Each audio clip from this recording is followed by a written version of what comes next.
Calculating RPM is one of the most important setup tasks a machinist can do. If the RPM is set too high, it will burn out the tool, meaning the tool will get chipped or lose its ability to cut cleanly.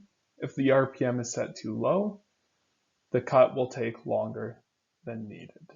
The formula we use as machinists is RPM is equal to cutting speed times 4 divided by the diameter.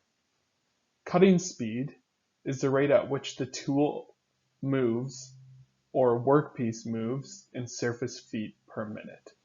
The specific surface feet per minute value varies on a number of factors, such as the material being machined and the cutting tool material used. Typically, the tool's manufacturer provides recommendations regarding the optimal cutting speed. This can be found usually on the inserts packages. Let's work out an example now. So I have an example where I have a 600 surface feet per minute and the workpiece diameter is 3.5 inches. Again, the surface feet per minute is found on the insert package. So what I do is I put this into my formula. So I have RPM is equal to 600 times 4 divided by 3.5. That works out to about 165 RPM. Let's do one more example.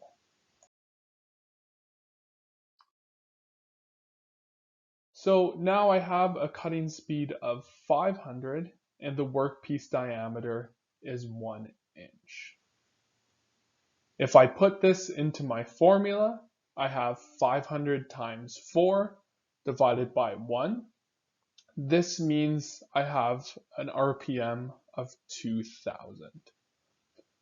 What I want you to keep in mind is as my workpiece diameter gets smaller, I typically will have a faster RPM. One thing to keep in mind is these values are for the surface feet per minute is calculated under optimal cutting conditions. If you have a smaller, less rigid machine or setup, you aren't running coolant, I would recommend you start with a lower RPM. It's always safer to start lower and then work your way back up rather than start at a fast RPM. One last thing, for facing cuts, you calculate your RPM based off the biggest diameter. So if I'm facing a 6-inch piece of material, I will use 6 inches as my workpiece diameter. Let's now learn how to set this on the RPM on the headstock of your lathe. So now that I've calculated my RPM, I need to set it on the headstock of my machine. So let's say I calculated 600 RPM and now I need to set the gearing so my chuck will rotate at 600 RPM. The first thing I want to do is move this lever so it's all the way to the right. If I look here, I have 1, 2, 3, 4 dots on my machine, and I have 1, 2, 3, 4 columns. So this lever up here needs to be all the way to the right or to the 4th dot here. So what I'm gonna do is I'm going to move this lever over. And as you can tell here, the gearing's a little bit stuck, okay? So again, just for safety purposes, I have my machine in the off position, but I can't move this lever over. So what I'm going to do is I'm gonna just rotate this chuck by hand a little bit until it snaps into that 4th column here. Okay, so just gonna move this over so we can see it. Okay, I have 600 RPM here. The next thing I want to be mindful of is this high and low category.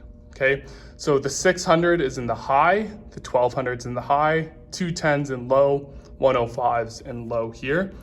So if I look, that is this lever right here. okay? I have low, which is gonna be to my left, and I have high, which is to the right. That dot in the middle is for neutral. So I'm already in high gear here, okay? The last thing I wanna do is have 8P. Okay, so 600 high 8P. How that 8P is set is by this knob right here. So I have 4P, I have 8P, okay? So if I review everything, 8P,